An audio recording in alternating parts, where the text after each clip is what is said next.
Hello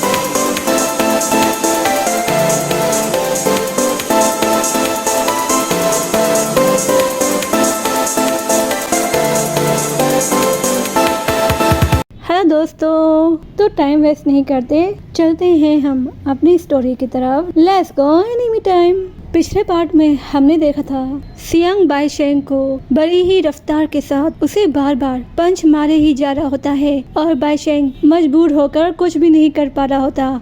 और ये सब चीजें वहाँ बैठे एल्डर भी देख रहे होते हैं सियान बहुत के फास्ट मूव को। और एल्केमिस्ट कह रहा होता है सियान बहुत ही फास्ट है और इसके मूव तो और भी ज्यादा फास्ट। और दूसरा एल्डर बोलता है इसका रीजन ये तो नहीं है कि इसने तलवार नहीं पकड़ी है, तो इसलिए ये बड़े ही फास्ट तरीके से मूव कर पा रहा है। तो डैन बोलता है नहीं, बल्कि इसने इतनी हैवी तलवार के साथ ही प्रैक्टिस की है जिसकी वजह से इसका ये वाला मूव इतना फास्ट है किसी कोई भी देख नहीं पा रहा है। और बाईशेंग भी कह रहा होता है ये बहुत ही फास्ट है।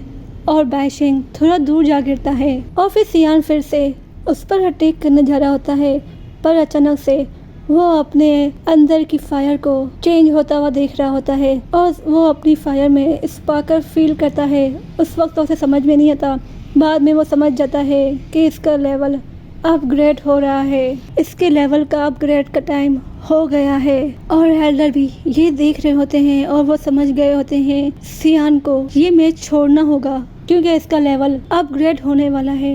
और लेवल अप होने की वजह से अब वो कोई भी फाइट नहीं कर सकता और इसके लेवल में जरा सी भी रुकावट नहीं हो सकती। और अगर ये फाइट कंटिन्यू रखता है तो इसकी जान जाने का भी खतरा है, तो इससे अच्छा यही होगा और इसे ये फाइट छोड़ के जाना होगा जब भी वो लेवल अप हो सकता है। और बाईशेंग भी देख लेता है और उससे कहता है लगता है ऊपर वाला भी मेरे साथ है। और वो फिर एक पिल खाता है जिससे वो हिल हो सके। और जूनी भी देखती है और अपनी पावर से उन दोनों को आउट कर देती है और सियान के पास आती है और उसे कहती है बाईशेंग आप जाकर अपनी लेवल अप करें, मैं इन सबको देख लूंगी। और सियान भी कहता है ठीक है, मैं जल्द से जल्द आपको ज्वाइन करूंगा। और वो जाकर बैठ जाता है अपना लेवल अप थ्रू करने के लिए। और जूनी भी हर हाल में अब सियान को प्रोटेक्ट करने वाली है। और बाईशेंग उसे बोलना चाहता है पर वो जानता है कि वो इसकी जरा भी नहीं सुनेगी, तो वो दूसरे प्लान पर अमल करता है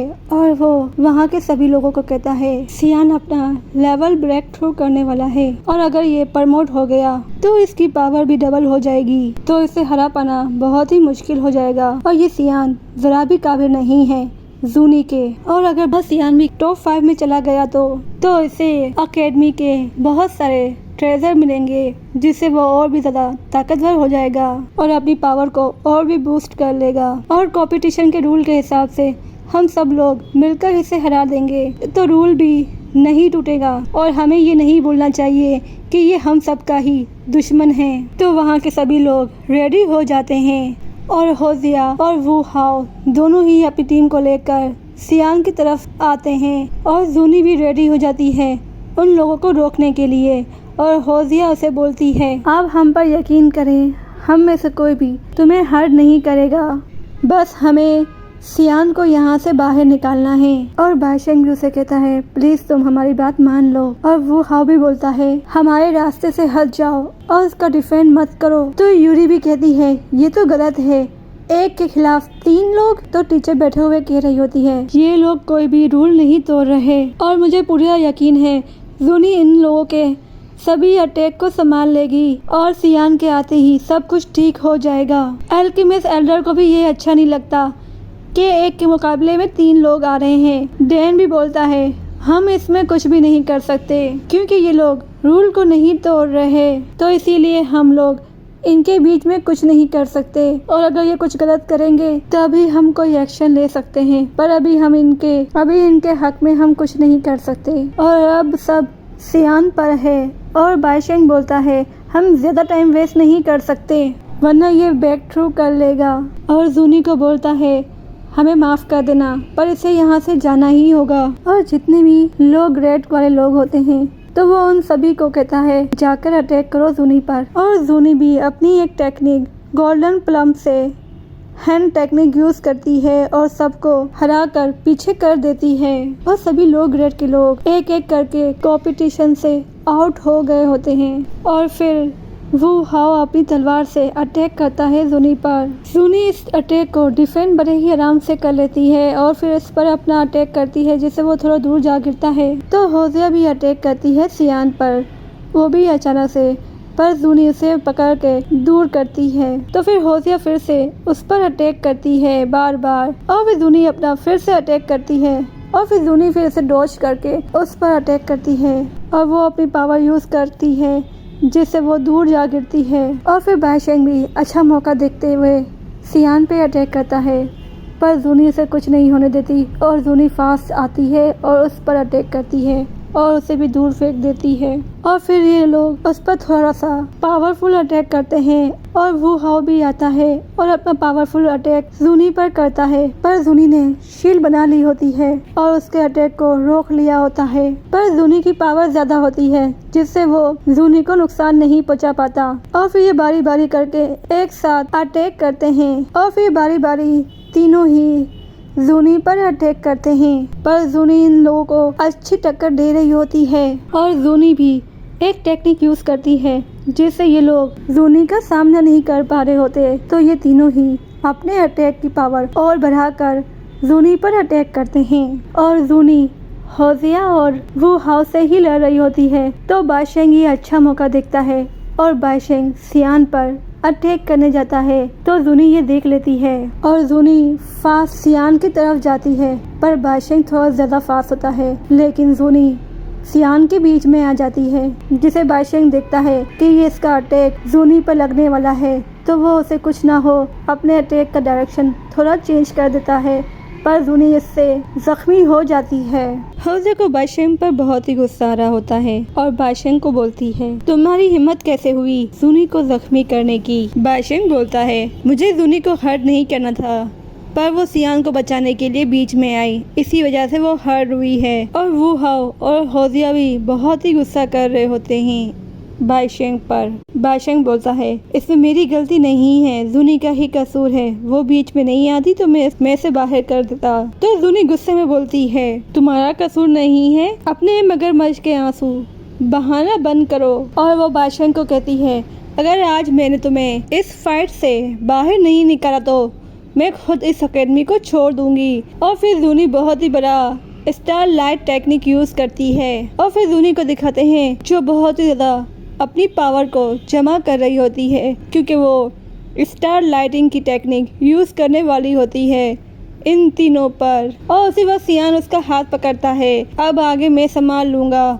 जूनी बोलती है, ये लोग 6 और 5 स्टार लेवल तक हैं। तो सियान बोलता है, मुझ पर यकीन रखो। और फिर सियान अपना ऑरा निकालता है और बोलता है, तुम लोग इस रिंग से बाहर वन पीस में तो नहीं जा सकते, वरना मैं इस अकेडमी को छोड़ दूंगा। तो बाइशेंग बोलता है, तुमने 6 स्टार हासिल कर लिया है तो तुम ये मत सोचो कि तुम हमसे जीत जाओगे क्योंकि हम 3 हैं। और वैसे तुम्हें अपने आप को बेवकूफ़ नहीं बनाना चाहिए। और वू हाओ भी बोलता है, बाइशेंग ने जो किया है जूनी को हर्ट करके, इससे बाद में जवाब ज़रूर लूँगा।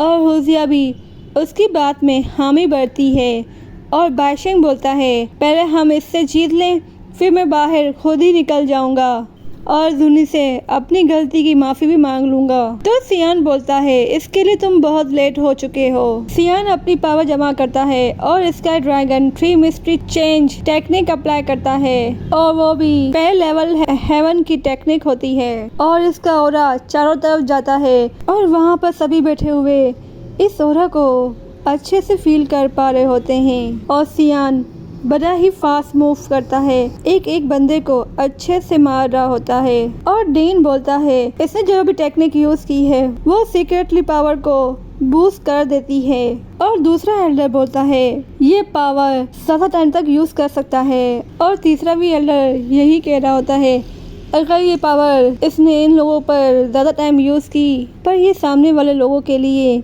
थोड़ा ज्यादा होगा, पर ये 3 लोग भी कम नहीं हैं, इनकी भी स्किल टेक्निक बहुत ही अच्छी है। सियान बोलता है, तुमने जूनी को जख्म करके अच्छा नहीं किया है, तुम लोगों को अब इसका दुगना हिसाब देना होगा। और फिर सियान पिल खाता है और अपने एक हाथ में पर्पल फ्रेम होता है और दूसरे में हीवन फ्रेम और दोनों को मिलाकर बुड्ढा एंग्री लोटस बनाता है। उसे दिख रहा होता है और कह रहा होता है क्या इसने दोनों फायर को मिलाकर एक बहुत ही बड़ी पावरफुल पावर बना ली है। और फिर ये तीनों ही बहुत बड़ी पावरफुल टेक्निक यूज करते हैं और दुनिया से केयरफुल रहने को बोलती है और साथ ही वो अपनी बुड्ढा एंगर लोटस को उन लोगों पर छोड़ता है और वो लोग भी अपनी टेक्निक को सियान पर छोड़ते हैं। पर इन सब की पावर एक दूसरे से टकराती है और इनकी पावर से आसपास लोगों को भी तकलीफ हो रही होती है और इस अटैक से बहुत ही ज़्यादा हर तरफ धुआं भर गया होता है और कोई भी कुछ नहीं देख पा रहा होता। जब जूनी देखती है तो सियान उसे कहीं नजर नहीं आता तो वो उसे आवाज दे रही होती है। अल्केमिस्ट एल्डर देखता है, बोल रहा होता है इसने जो दो फायर को मिलाकर एक पावर बनाई है वो बहुत ही ज़्यादा पावरफुल होनी चाहिए थी, पर इसने अपनी पावर को कंट्रोल कर लिया वरना ये लोग ज़रा भी नहीं बचते।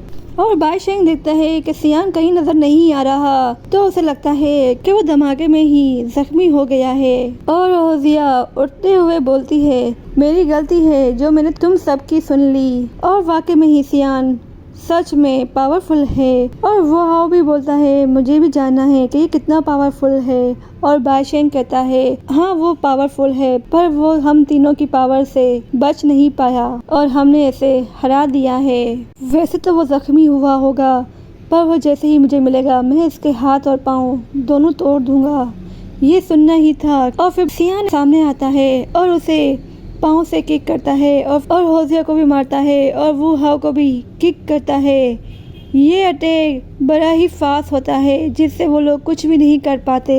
और वो सामने आता है और कहता है तुम जब भी चाहो मुझसे लड़ सकते हो। और जूनी के पास आकर पूछता है तुम ठीक तो हो ना। तो जूनी बोलती है मैं इतनी नाजुक नहीं कि कोई मुझे इतनी आराम से हरा दे। और सियान एल्डर से बोलता है मुझे नहीं पता इसे कैसे ख़त्म करूं। अगर अभी भी ख़त्म नहीं हुआ है तो आप बोले तो मैं अपना हिसाब ख़त्म कर लूं इन लोगों से। और फिर एल्डर फाइट फिनिश करवाता है और कहता है कि आप लोग टॉप 5 में पहुंच गए हैं। होजिया, वू हाउ और बाईशेंग और जूनी सेकंड नंबर पर और सियान तो फर्स्ट नंबर पे ही है। और ऑडियंस बहुत ही खुश हो रही होती है ये सुनकर। और बाईशेंग बोलता है आज का दिन मैं कभी नहीं भूलूंगा जो तुमने मुझे शर्मिंदा किया है। इस बात का मैं बदला जरूर लूंगा, तुम बस इंतजार करो। और होजिया भी गुस्से में बोल रही होती है तुम एक आदमी नहीं हो जो इतना बेरहमी से मारा है। और वो हाउ भी बोलता है मैं तुमसे ज्यादा पावरफुल बनकर दिखाऊंगा। और सिया और जूनी बाहर ट्रैवल कर रहे होते हैं और जूनी चलते हुए बोल रही होती है लाइब्रेरी के अंदर बहुत सारे ट्रेजर और स्क्रॉल हैं, पता नहीं कौन कौन से हैं। सियान बोलता है जो मुझे चाहिए मैं उसे हासिल करके रहूंगा। और सामने से सियान की कजन आ रही होती है और उसकी दोस्तें उसे बता रही होती हैं कि सियान ने उन तीनों को इतना पीटा है कि वो अभी तक बिस्तर पर ही हैं। वाकई में सियान बहुत ही ताकतवर है। और उसकी फ्रेंड सियान को देख लेती है और बोल रही होती है ये तुम्हारा कज़न है ना। तो वो हाँ बोलती है और उसे हाय बोलकर जाने लगती है। तो सियान उसे रोकता है और उसे चलते हुए अपने क्लैन के बारे में बता रहा होता है। तो उसकी कज़न को ये सुनकर बहुत ही दुख होता है कि क्लैन के लोगों के साथ ये सब हो गया। तो सियान उसे बोलता है तुम्हें क्लैन जाने की ज़रूरत नहीं है वरना वो लोग भी तुम्हें जान से मार सकते हैं। और तुम्हें जैसी भी हेल्प चाहिए हो मैं यहाँ पर ही हूँ, मैं तुम्हारी हेल्प जरूर करूँगा। और डैन उन पांचों को एक मिस्टीरियस जगह पे ले आता है और होजिया कहती है मैं बचपन से यहाँ पे हूँ पर मैंने ये जगह आज तक नहीं देखी, इस जगह के बारे में नहीं पता। सियान पूछता है क्या मुझे यहाँ पर साउंड वे की फाइट स्किल मिल सकती है।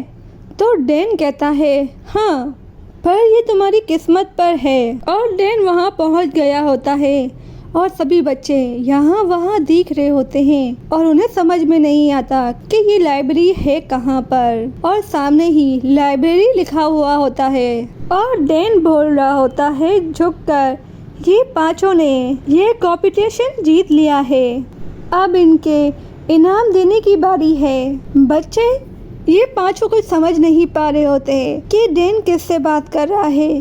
पर अचानक से दो मूर्तियाँ शाइन करने लगती हैं और उसी वक्त मास्टर गायब हो जाते हैं। और ये बात सियान समझ जाता है और सोचता है, क्या मास्टर इन 2 मूर्तियों से डर गए? और वो 2 मूर्तियाँ गार्ड में कन्वर्ट हो गई होती हैं और उनकी नज़र सियान पर जाती है और फिर वो पूछते हैं कि ये कौन है। तो सियान अपना तारुफ करवा के कहता है, मेरा नाम सियान है। तो वो कहता है, तुम्हारे पास हेवनली फायर है जिसे हमें प्यार है।